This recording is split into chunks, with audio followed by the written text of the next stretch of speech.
Welcome to another edition of Talking Ball with the Czar. I'm Emory Hunt, the Czar of the Playbook, here at the beautiful campus on Florida A&M University with head football coach Willie Simmons. I appreciate you taking time, Coach. Always a pleasure. Are you coming off your second season here at FAMU? You had success in the first year. This past year, Black College National Champion, 9-2.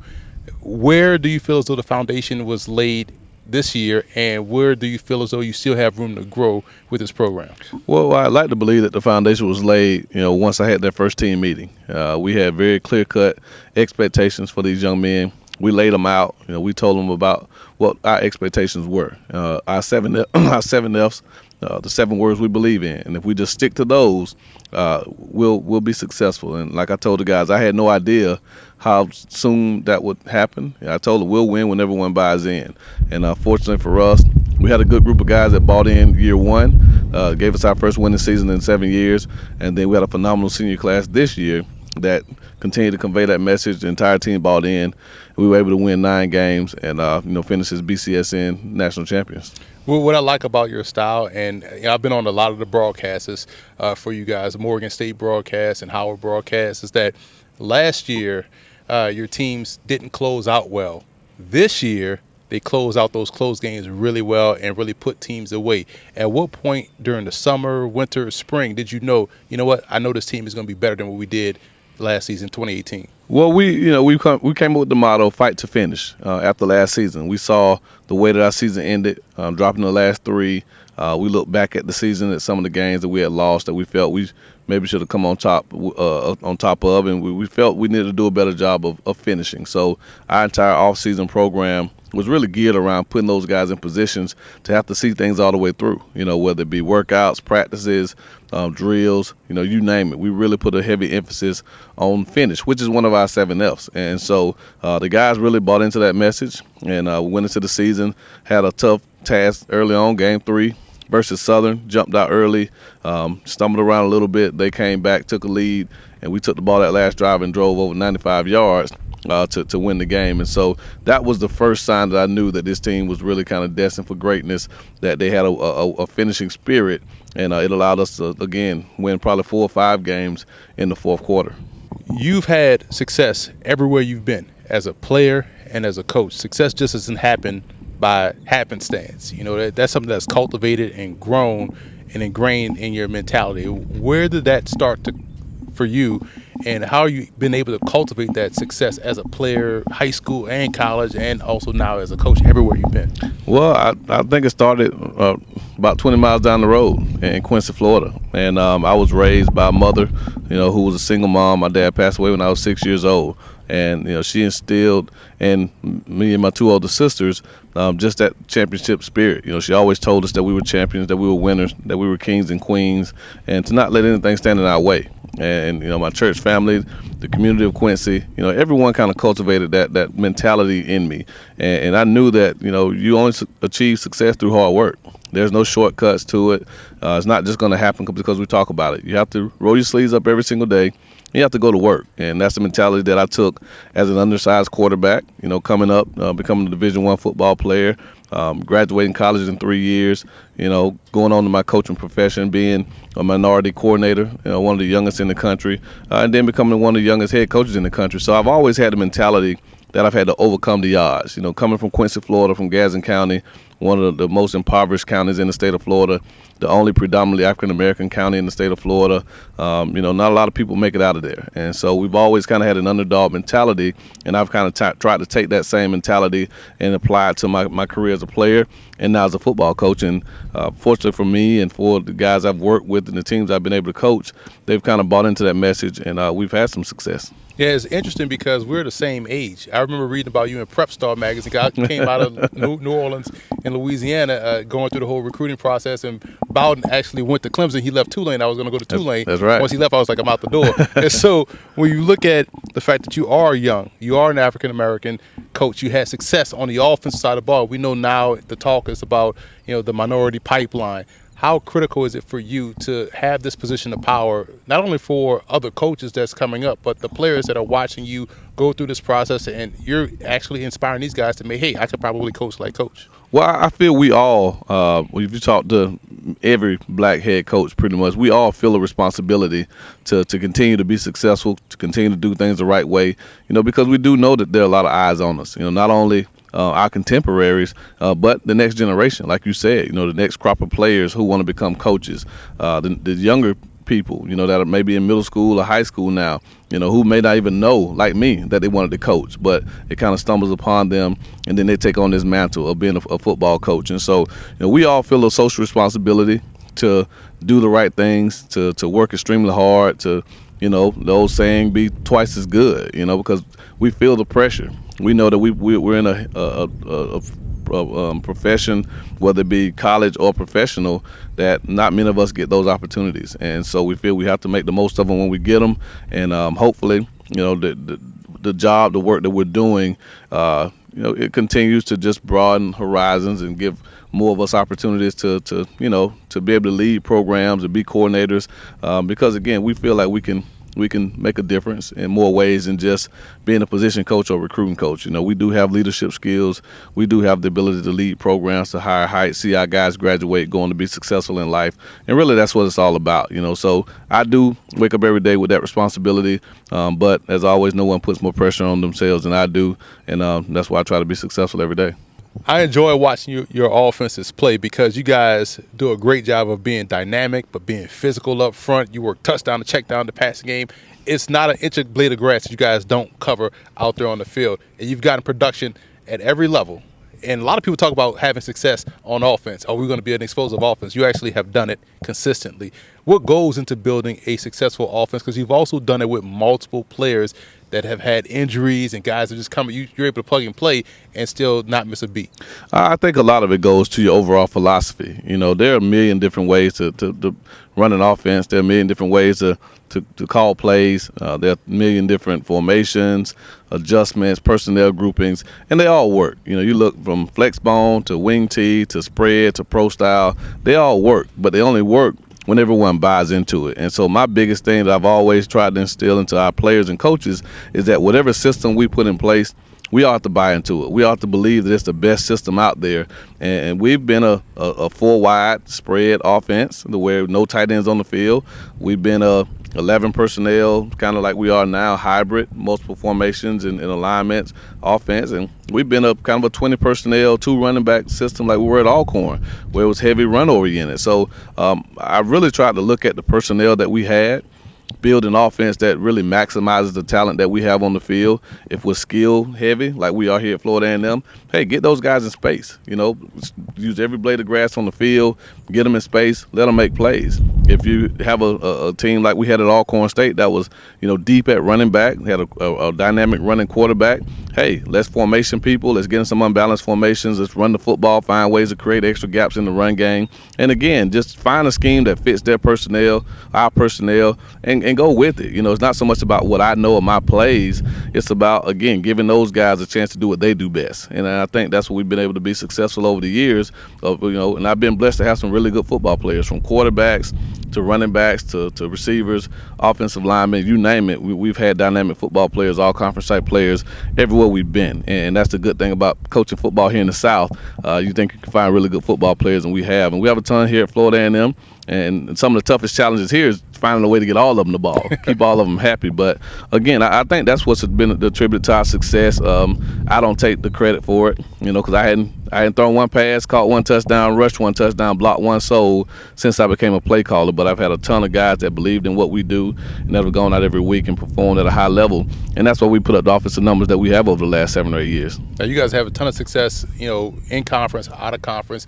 I feel like in the MEAC and also in the SWAC, black college football as a whole, I think we're in a second golden era. Do you feel as though that's the case with the way you've seen a lot of guys not only get drafted but go into the NFL, thrive, and the way that the teams are talented top to bottom across the board? I think so. I think a lot of that goes back to the point of, guys want to be coached by individuals that they know care about them. They want to be pushed. They want to be motivated. They want to be set up for later in life.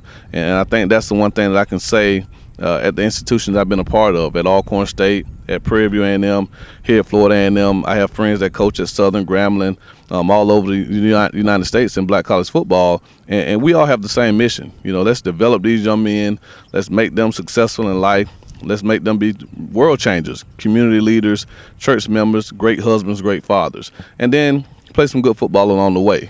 But again, I think that's why you see more of our young people, not just African Americans, but young people kind of start gravitating a little bit more back to the HBCUs. There's still a high rate going to Power 5 and PWIs and FBS programs, and it'll always be that way. But with the transfer portal, with the way the landscape is kind of shifting, I think you see a lot more guys seeing that this is a viable option, that they come down to this level. You can still play great football, you can still go to the NFL, and you can leave with a great degree with a world of contacts that can help you be successful in life. And I think that's why HBCUs still have a prominent place within the landscape of college football. FAMU is a major college football program, regardless of division. You have 15 national titles. You have legendary head coaches from Jake Gaither and Billy Joe Taylor, Hubbard, and also Riley. Yourself now a part of that conversation, only in year 3, but a ton of history here. Numerous NFL players going to the NFL. And I'm a big fan of football history. Willie Gallimore is one of my favorite backs to watch those highlights of Chicago Bears. How great of a program on a national scale is Florida A&M? Well, I think from a tradition standpoint, it's one of the best. As you mentioned, you think about what Jake Gaither was able to accomplish, in those days, and he didn't have the longevity of an Eddie Robinson. Jake Gaither was the coach here for 25 years. I think Eddie coached at Grambling for close to 50, so almost twice as long.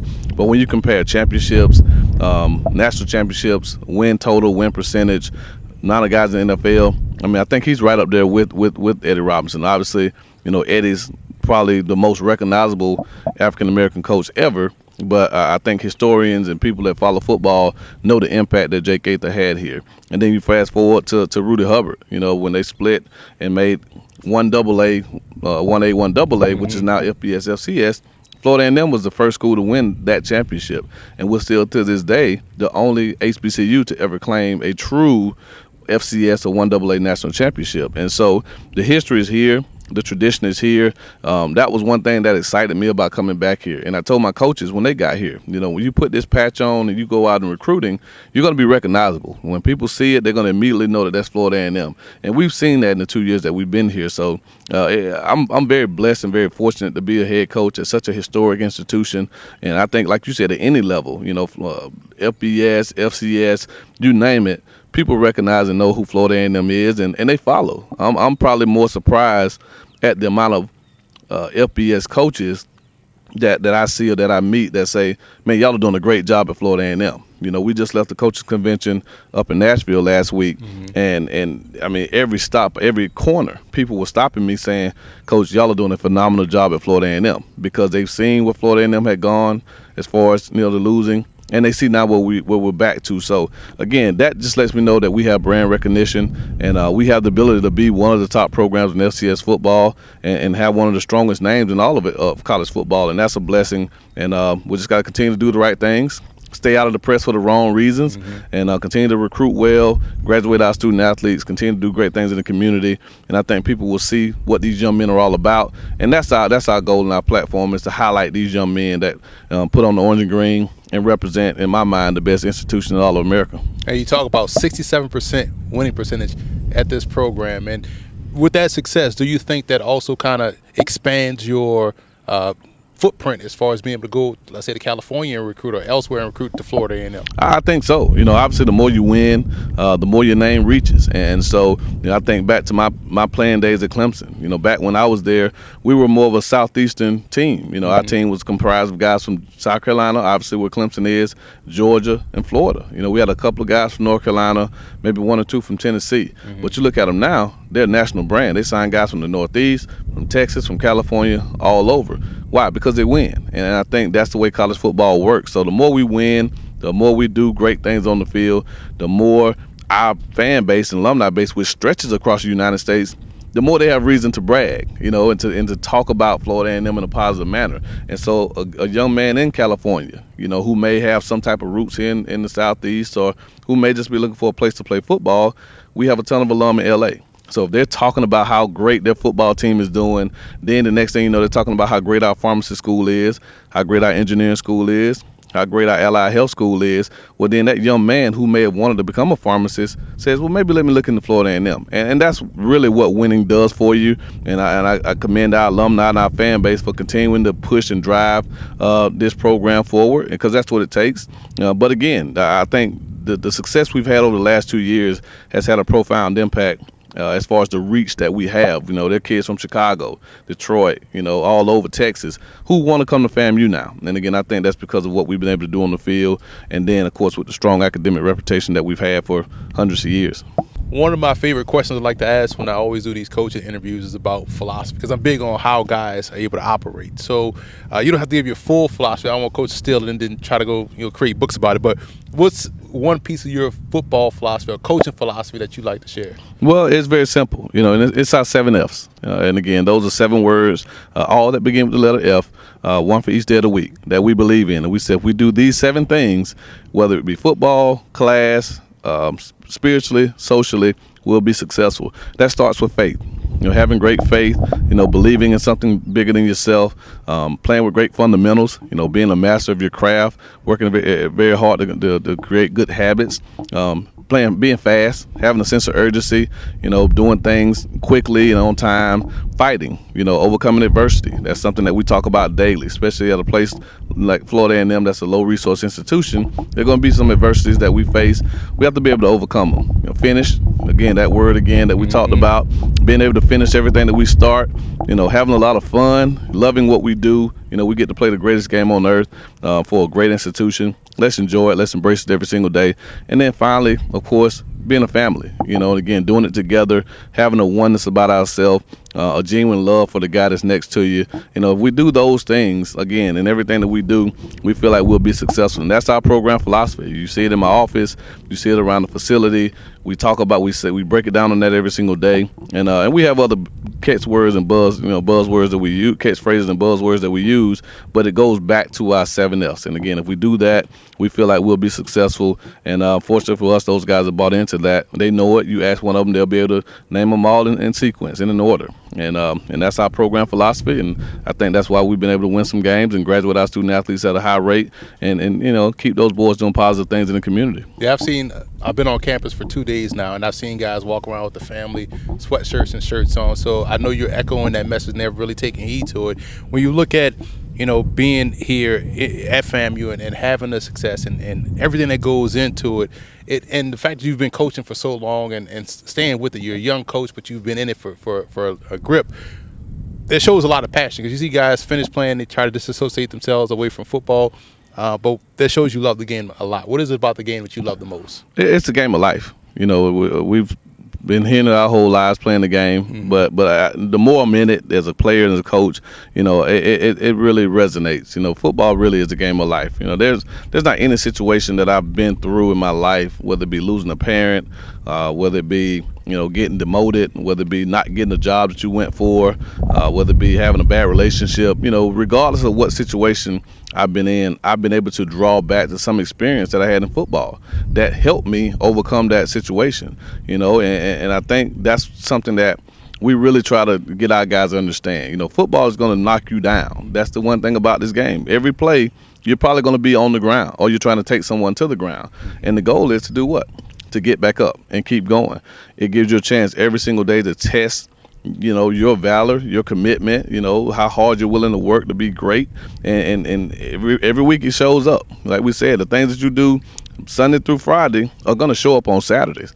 If you develop good habits throughout the week, you're going to probably play pretty well on Saturday. If you have bad habits through the week, you're going to perform poorly on Saturday for the whole world to see.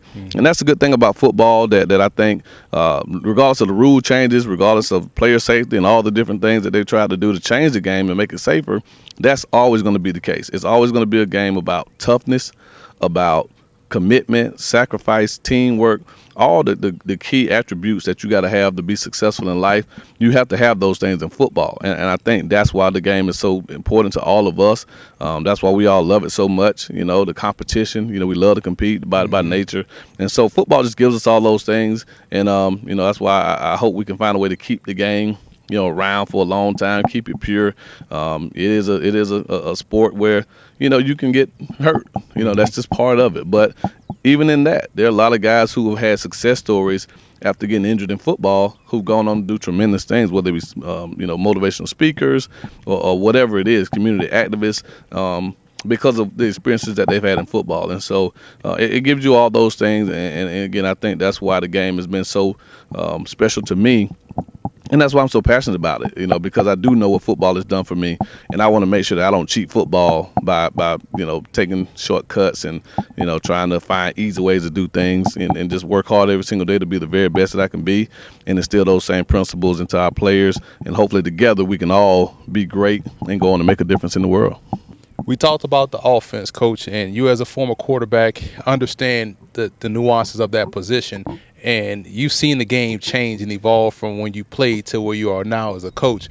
How has it become tougher to, let's say, defend offense in college football, and how, as you as a coach, especially in college football, found ways to have success with the changes that defenses have now made and become a little bit more faster out there on the field? Well, football's a game that goes in cycles. Back when it first started, it was all run. Right. Then the forward pass became a part of the game. And then you look at it, the forward pass really evolved, over the 80s and 90s. And then all of a sudden, here comes spread offenses. Here comes shotgun offenses where you have athletic guys playing quarterback, touching the ball every single play. And now it creates an extra gap, an extra man for the defense to account for. And so that posed a lot of problems for defenses for years and years and years.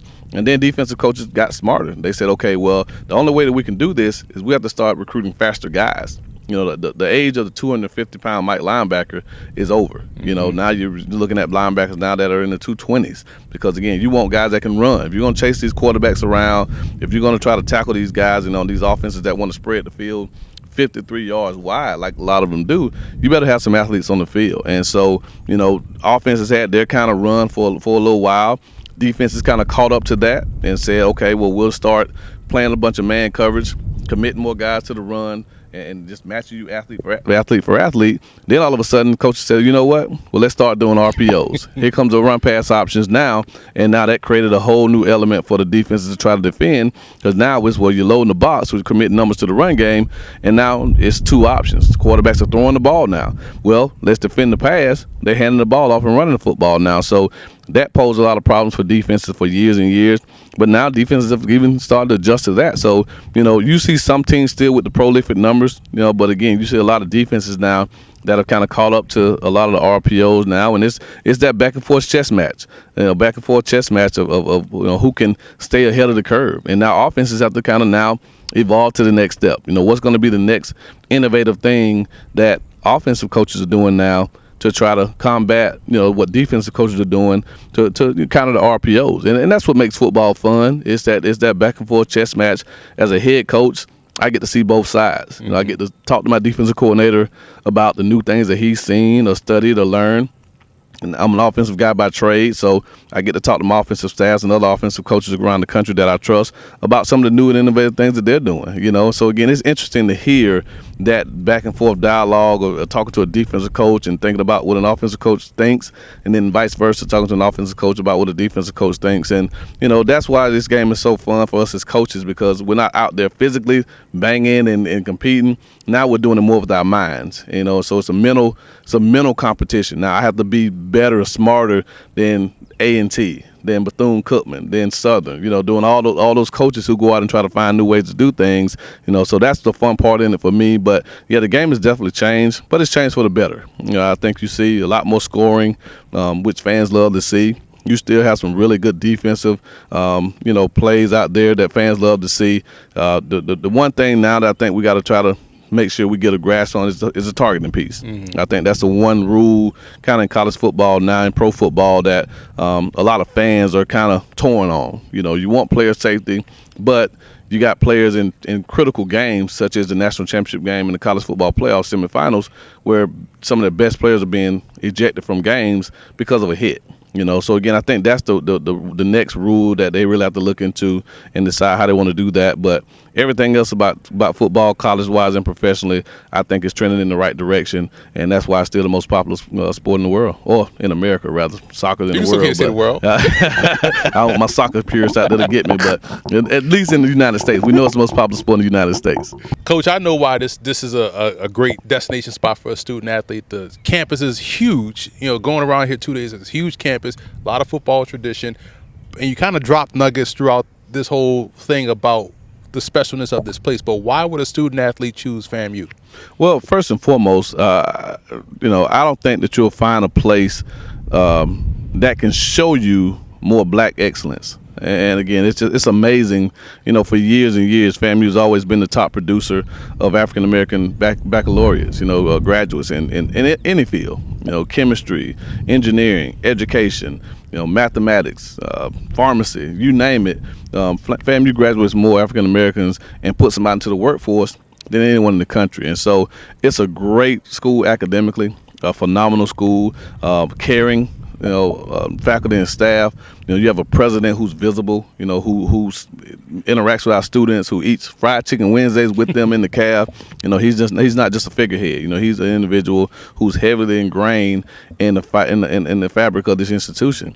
The alumni base, again, is phenomenal. It's unbelievable the amount of contacts that they have. Just quick story. Corey, one of our band members, drum major, was the first female drum major ever in the Marching 100, which is probably the most recognizable band, in black college football, one of the most in the country. She just graduated. She's going to the Northwestern for grad school. Well, immediately I told her, hey, I'll put you in contact with Cheryl Harris, who's a senior vice president of Allstate Insurance, who lives right there in Chicago. And within 30 minutes, they were connected, talking and now already have a network going. And it's just, that's the type of community, of network and relationships that you can have at Florida A&M. And that's not even talking about football, or athletics. I think if anyone wants to know why they should come to FAMU, it's that first and foremost. It's just to be able to be connected to a fan base, an alumni base that stretches across the United States and across the world. 80,000 living alumni all over the world that can help you. And then when you look at it from an athletic standpoint, again, you have a program that's one of the most historic programs in the country at this level. 15 national championships, as you alluded to, countless conference championships, NFL players, All-Americans, Hall of Famer, should have another one. Still waiting on Ken Riley to go into the Hall of Fame. I don't know what they're waiting on, but Ken should be in pretty soon. And so everything that you would want to achieve as a college athlete, you can achieve that here at Florida A&M. And again, I think whenever they look at it holistically from that perspective about everything that comes along this decision, you'll realize that Florida A&M is one of the best places that you can spend 4 or 5 years, and you will be prepared for life once you leave the Hill. You may not play professional football because everybody doesn't, but you can't guarantee that anywhere. But what we can guarantee is that when you leave here, you're going to walk into a world and you're going to be prepared. And I think you ask any parent, you ask any, really kid at that age, if they can look at it and say what they really want, that's what it is. When I leave college, I'm prepared for life. I'm prepared for the real world. And Florida A&M does that better than really any place I've ever seen. Coach, you got me amped up, man. I've been watching you have success from afar. Glad you got this opportunity, taking this thing by the horns and run with it. National champion in your second year, looking for bigger, better things the following season.